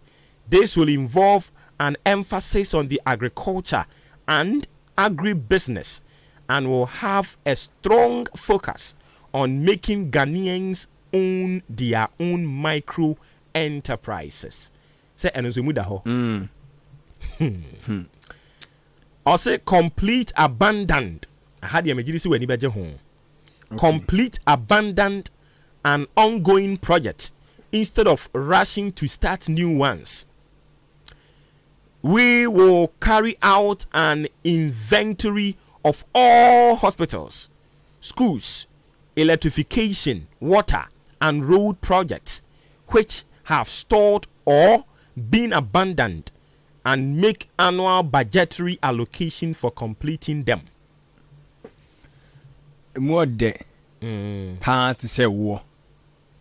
Pass obo de o kiken onka bi da say sisi ya no ho ne all can say omo ba on beteki inventory project ahodo to say be hospitals and no musi to say community day senior high year no musi on be beteki another inventory na die ntia eda so gina ho na ɔmo nsi yɛ no ɔmo timi ahwɛ mu asi ne nyina kyɛn sɛ ɔmo san kɔ hyɛ foforɔ ase na me kyerɛ sɛ so ba ɔbɛyɛ ɔbo asɛm na waka no ɛno yɛ Ghana yɛ haw kɛseɛ baako a sisi yɛ nyinaa obiara da no ɔsɔ biara wɔdwene ho because ɔman sika yɛde ayɛ project na yɛnwie abaa bi gu so a wɔyɛ bibi firi so abɛte ba yɛrɛ ho ma mo akɛseɛ wɔgya hɔkɔ abaa foforɔ aba wɔse wɔn toa so ada yɛ abaa bi na toa so mi hɔ a yɛ Ghana yɛn toa gyegye yi ɛne yɛde yɛ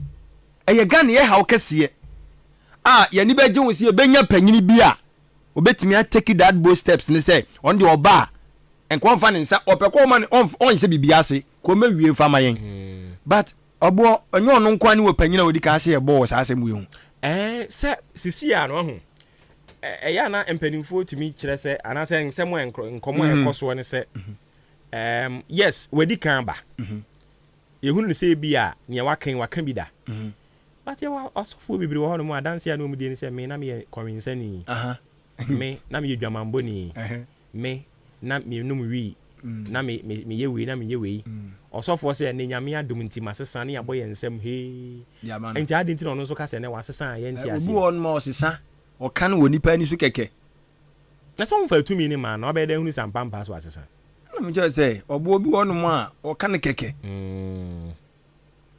si yɛ nyinaa ne yɛnim sɛ Nana Addo Dankwa Akufo-Addo the first time wɔbɔ no ho mmɔden wɔde free SHS aba planting for food aba deɛn one district one dam hwan wɔde aba bebree one constituency $1 million yes na gyidie wom na mu ɔdɛ meboa ɛne yɛ nyinaa sa akɔgye tum ne yɛ saa sa to aba ma ne mfie 9 ɛne saa na teɛ nti sisi a yɛhu ne sɛn sisi a na ɛnso ogu so yɛ de obetumi eti mame mfa mepɛ sɛ mede bɛsi point 10 nyankopɔn yɛ adom a ɔkyena ne aba bɛtoa so ɛwɔ kakra nti mede bɛsi point 10 afei maba religious and saa politics na sɛ ɔmɛfra seɛ yɛ no afei yɛakɔ ahoma no so sisi a alright so point 6 ɔse we will establish a governance advisory council to help improve political governance, curb corruption, and ensure the respect for human rights and upheld it. Okay. Also, the council will include representatives of civil society organizations, religious leaders, traditional leaders, and ordinary Ghanaians. And among others, they will be empowered to release a state of governance in Ghana report every year. Point 7. Also, run the leanest but most efficient government under the Fourth Republic by appointing not more than 60 ministers and deputy ministers. Point 8. Abolish the payment of ex gratia and cut out waste and ostentation in government. Point 9. We shall work with Parliament and all stakeholders to complete the constitution review process and strengthen separation of powers. Point 10. Government procurement is recognized as a major source of corruption and misappropriation of public funds. We will, among other measures, set up an independent value for money office to scrutinize all government procurement above a $5 million threshold, or as shall be recommended by Parliament. And these are the things, alternatives are Ira John Dramani Mahamani NDC omo presente nyankopon yo madom na ye de tumi ne ma wo mo 2024 omo de be ye adwuma edoso but point 10 ena me di sinyame adom o kire be to aso yati omo nsem no dodo na ye Ghana for hawa ye pa no nso ano but the question is omo duru suru ho no ma omo be kai na because say governance advisory council there we no say no see interrogate what will be the role of Council of State, because a war Governance Advisory Council omo no ombe tufo e wo ho fibia no the report to beba no na be the state of mamu no awubuo no omo de ba beto abonten a hwan na be appoint won is it you so when I be appoint won are you sure say they will look you straight to your face and tell you the truth said your way no enko yie and only here so many questions I want see here na ebisa I feel also be running leanest na just omo na memu no oba be running no ministers ni be kakra bi deputy ministers ni na be 60 but adwuma omo be bo no e bi nsi Ghana da hey I say wo 2 million dey opa e na ayi ex gracia ni e fe na ex gracia no eno o kire so be ye free ho so GB obi be GB dia be ye free ho ji awo je no so nkire se ye nwose ye free ho say wo kan say wo sofo ka se no ye dwamani e de nyame na adomode ne sa aka no a mo nyina mo ba mo nsem ma no then you no se me GB na so so na me se me ye free ho no na wo so wonti ase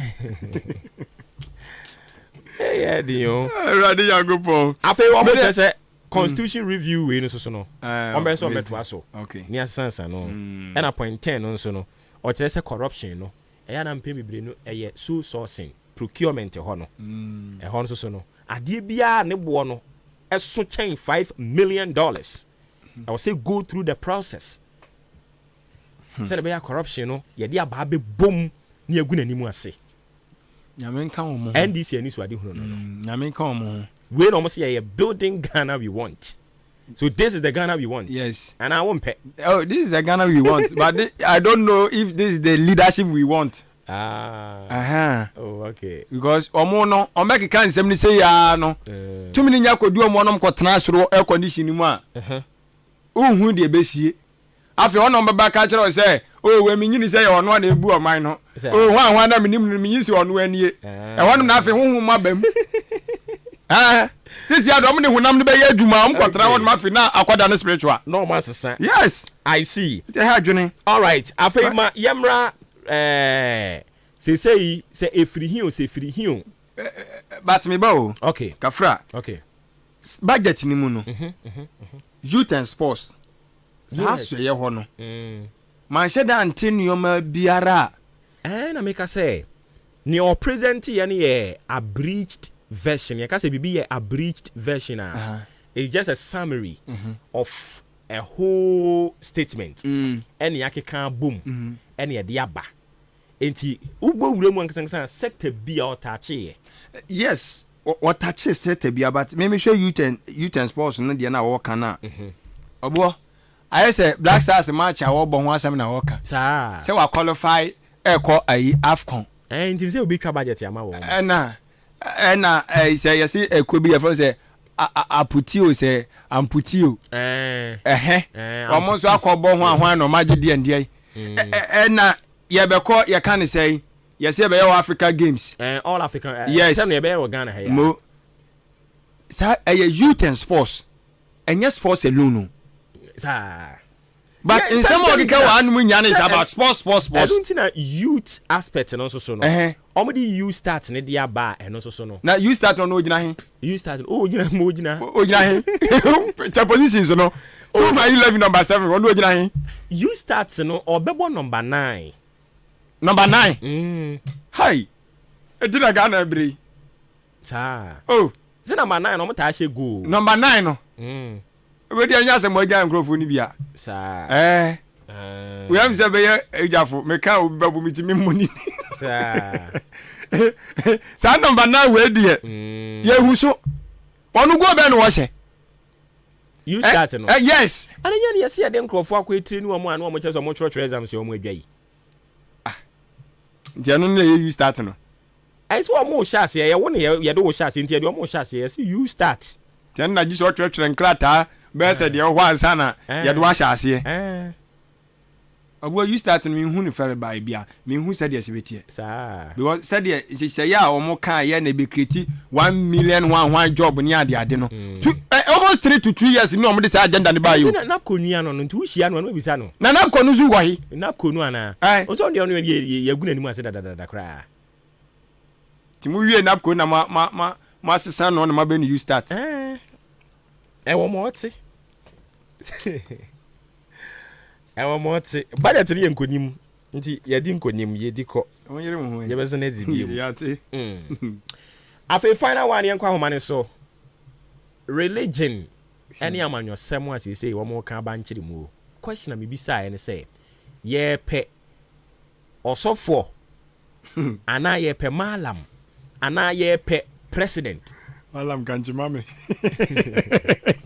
Ghana man ye kanjimame inti ye pe den Ghana ye pe den obo ye pe president me boa yes ye pe man pe yini say Ghana nye church dabi any akase ye pe osofo abedi anim dabi nemu ye president sure any ye pe man abedi anim so where from we ye den we fa ha we sin ha we wura ha ade bi a chama abekan ya bra bo ho a yenim ba bi a efiri asisi e ba be wuram na animanim yayi no si ya mpesa asem we nso ano a ebeduru ba bi na be hayen because so ofiri ase na de som no be fra manwosem a obo esom no enya se bi a ye nyina no yesom ade ba akwa na enya gide o ade ba akomu Ghana ha ye wosom awodo be miensa ye nyina yaji atom edi hu adanse se wahu edi se odi som no ana manwosem no soso no ayeye no Ghana ha no no obo akwa bibia wo no mu edi se o sa de weni be ka ho a because already you say we have tribal politics yeah fight here it is the religion be kan wan just say asem no ye wie no enti obo anu ntina me menya sa list ayete from MPP camp running mate no edin ba ko ewom nka me if say ono woye interest kra na wo interest omu kra na nka ni kwa say ordinanim kra folly mu hwan no Pentecost former chairman osofo no yes sa Professor Opoku nyina me to me no onko nyi ne hu mfirim onyi ne hu mfirim musan wo so me man oh yes obetime ba so me I'm forgetting say Pentecost ye team for the year yes possessing the nation yeah that's it yeah and you have to be before you can possess a nation you have to be an agent of transformation yes you have to and that is exactly what he's doing but duru baby a obo you need to monitor the system before say odo hu be shem na se Yankopon adwuma ye frɛ wo a wo nhwɛ conditions a wo ho yes Yankopon adwuma ye frɛ wo nhwɛ conditions no but saa we no ofrɛ we no ye frɛ wo a e wo se wo hunu de ewom so wo hu e wo se wo hunu de ewom Dr. Bawumia na nado de ne ba no so ono no onim amanwesem we metie no ne interview na mbo kuma ase on Honorable Kennedy ono ankasa ne platform so Ash FM o kan se ono no politics na ni mu even nana frɛ na kurampo na ode tu nanim kurampo no o ble ho ansa na wagi atum consult ne papa ne nkrofo bi because one wo hwɛ ne trend na it's not about politics but eduru ba bi no o trans hunu ye asese ni oma ansa na woyɛ dai wagi atum a wo ba politics ni mu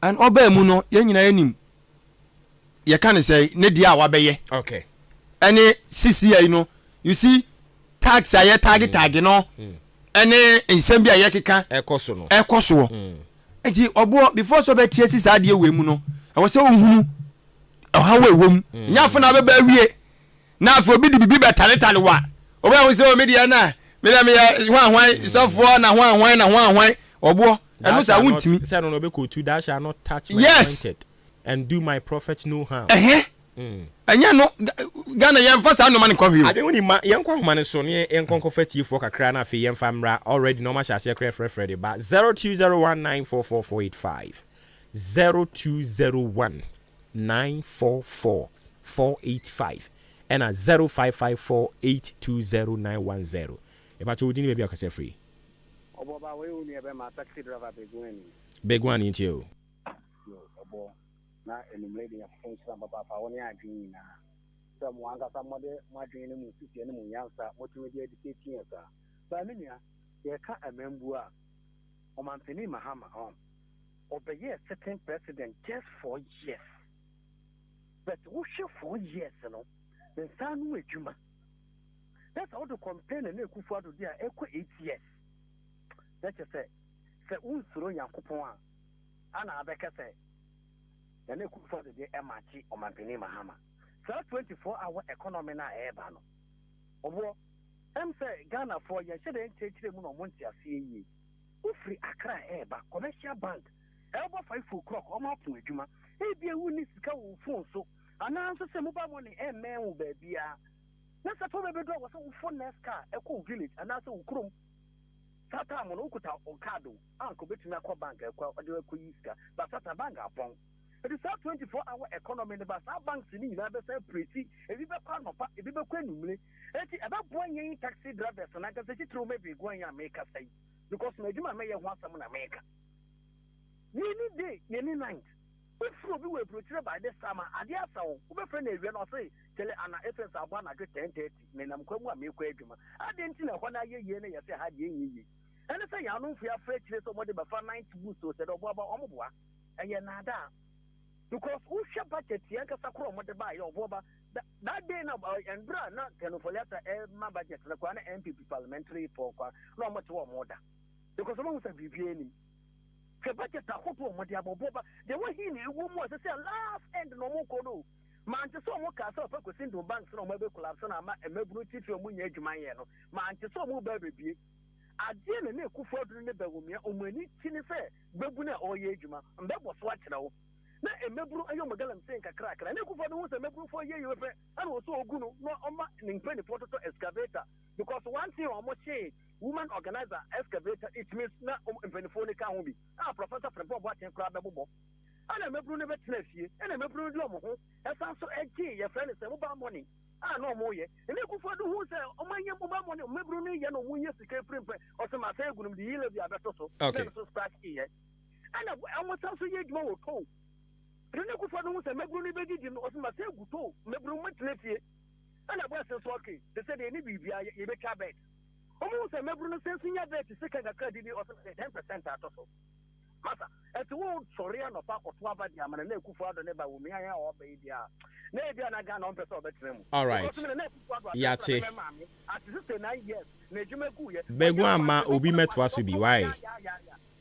Mobi met was why are dear, Mobi met was to be 0201 944 485 and a 0554 820 Anyway, and she has from Confirma, your general manager, Benjamin Utu a champon, a puzo. Upon you didn't maybe I can say free. Black one pumbo cordier. Yami Adam, Namuswell. Yami Adam, yes, you're in Pacha into you. Nothing with the forms I call follow the forms with number 7. Unit committee, no. That's 7. Oh, okay. You're with the forms I call. Okay. And I said, in the model, I saying. So far, in the area forms no coin there now. Near C11 committee near C11. Hey, and I would that number saying number 7 incumbent for no near number 7. Oh, okay. And a chairman Ulma 8. And a Sokuda number 9. And ya oh soon any Sansi number no subium. Yeah, number 7. Okay, that is it. I feel into you. Yo, and media, the Michelle, and then Juma, or your woman, Yana, but it's like a back. It's not awesome.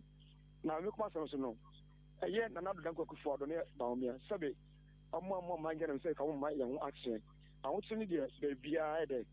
I see. Now, you should not go some now, a buyer. Now, a 3-year contract. Maybe you invest in them to feel and be 1.5 years. The year not go, you say a contract that's me, but you at the Muslim ceremony at Mamano, with be a shop at Namto Cement room. He said to be a degree, and you have them. I mean, I'm a permanent post and a coin. So I said, I'm for the I'm a woman, but a degree review. It's a kind of not going to go a contract, and I'm some. I'm off for you, schooner.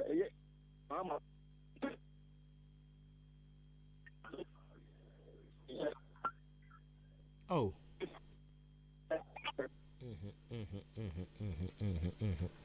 brako line na bubu ne pan ho no nti onyina yie na me pa cho udin ni baby anso kasa free Staga say bibia boko de yeah, that's it.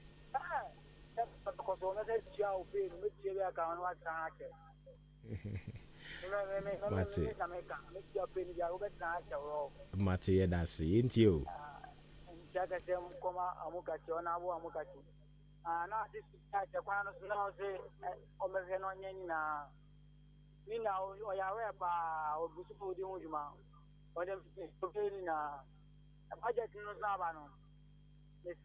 Ghana myself, so we in a bit now at Abuay. A good father was a party my on it, the vice president. I lose my Bamia. I'm what the party my Ghana. It's in a million so we in that's a partner in my family. Okay, yeah, so yeah, that's a papa. Stagger dia or non so at the buy, no, me pacho. Also, bet me at the Odiabet was on a fee. Yahweh, ako praprechinia, sorry, so cry.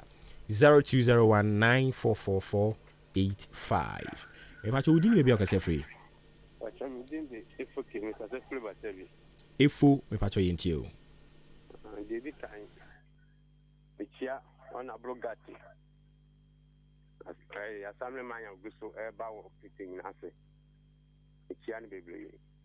But yeah, maybe I can say, budget here, myself naba, in a year can be. Because senior and on a boy, and I say MY and then you go to shoot. But I make time send a dream, you may be believe. The mood he pan a buy say a feeling a school for just as for now give you school. Or my Juma pa a besim say, ye be a Juma any day. My dear, as a senior may be a buyer to know your buy say, what the budget didn't be checking. Nemo wanya masaw de beboa wo man Ghana. Almost the same name be kikambo ma say o yanka kan see. Ni wi aye tumfutu agu ma Ghana ni. Nti mi mo mudie eno kre. Ba wo mi aban na odowum na o se open to aso no. Je say o man Ghana yen hwe na yen gye hu mienu. Ansa na yakoto aba nkasa. Ni anwe hu sabri ni de koto aba ni ye mistake de question inside dia. And you how near my idea? I finish you be will. Yan so yeah, that's it. Yeah, chia, but be fool na and okay. Also, my way hana remo bit me a foul. Na fe odo the abetua so. Na yet me a sorry. So Betrenat ni a J Kreku. Also, are joining all the way from Tema, Newtown. I can't just say Tema, Newtown, dear me. Metako. Bon, papa. Udin, anyway, you can say free. Coffee be ain't you way. Program now, I was now, Mamma Hanama, yes, your man, budget, so much budget, no more than your own town. Aumia, Ubia, more motivation, and more motivation, and I'm so man, or man, and him, German. You heard the echo to your identity at the name of Kuji. I'm already next year home budget at your mind. Yansha, Atimota, Yatimu has Yansha, you crew. Yansha, you crew. MP at the MP Bojuma, MP Bojuma, Juma Ben, Ukuma, MP, boy, for Swa, and Jumaya and Ukuma. But then you're therefore budget no marriage in it yet. I'm married if you would say, I won't say that I'm married yet. Now you are. Open and MP no on kind of topics in whom. Yeah, that's it.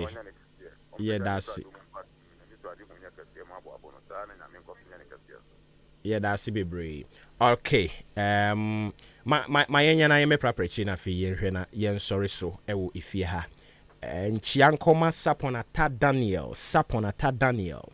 Ahen Richard Ufori Sanso Enanana Kwame the blogger Kumsen Innocent also so enyumrei yema good evening enti adwene na wanu gusu awoka enti minu ya de tie ne se 2024 menyini se Ghana ni bia se bi ope omane nkoso ne nkanko no ebeka se okwa akoto aba na okwa ode esom ena okwa akogina so de akoto aba menyini se Ghana ni bi beye sa okwa akogina so se bia we ye sebio Pentecost ni ana we CC ana we ye Islam na me kan bo na say no mo twe sa de na ba ma adwene mu we dey nkan manyosem ho na say me na me ka say me se me hunu yera ba umi a me hunu ni so ye Ghana ni me hunu so ye fine gentleman sure so that's it me hunu so are contributing the quota to the development of this country e bia na adwenkyere mu no baabi one ne nya adwen that is fine but set me kwa koto aba because we no oye Kristo ni ne no ne ye den well we dey nkan me dey me mesre na the two political parties MPP ni NDC no they should speak to issues sure ni a wobetumi aye said ye omo ye ya NDC di na wobetumi aye a omo to so de omo betumi aye e de aba na ye debate ideas no I think that is how I was in politics should be na any devoid of insult and gutter politics and I don't think it's sure. But Kebra con statement be on my about Napco no. Me nya adwen china. Yes, Napco no obo. No kra ye nyina ye nim say na 3 years contract na da so. Okay. But ye dan ne akowie be bi adu no. Mo na mo dada wo mo. The government in the dada wo mo. You got 3 years in so ye no. Yes. Now so mu jom kwan. Jom kwan mo ko mo ba bi. Wo be fa foforo. Ye hu say na mo ye exit plan. Enti na wo sen kan na mo focus on. Yes. Na say onipa ne 3 years so a. Munya na kwan na onko.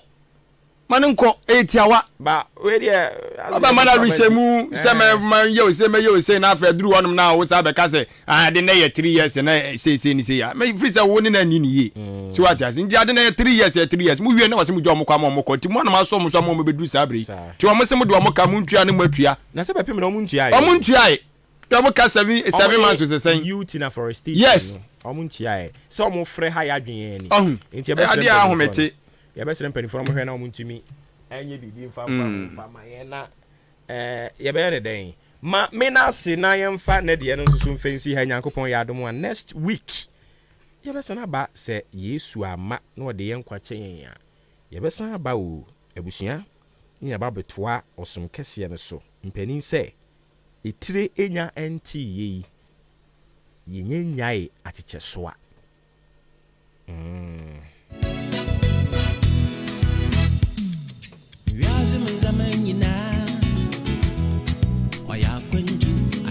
yes, Ramu Amuguzo friend, Mama Yanko Debbie Why. So, ye Paneba. Obi Boko, Yabo.